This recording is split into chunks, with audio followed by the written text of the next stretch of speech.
You are looking at Julian's pronunciation guide, where we look at how to pronounce better some of the most mispronounced words in the world, like this other curious word. But how do you say what you're looking for today? We are looking at how to pronounce this word, and we'll be looking at how to say more confusing vocabulary, including from French, so stay tuned to the channel to learn more.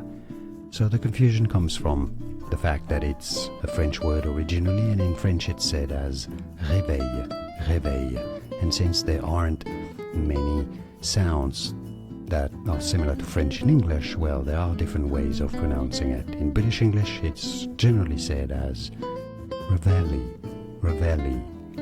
Now, in American English, however, it's usually said as reveille, reveille, or reveille, because, again, sounds from French don't exist in English, and there is no stress in French in any particular syllable.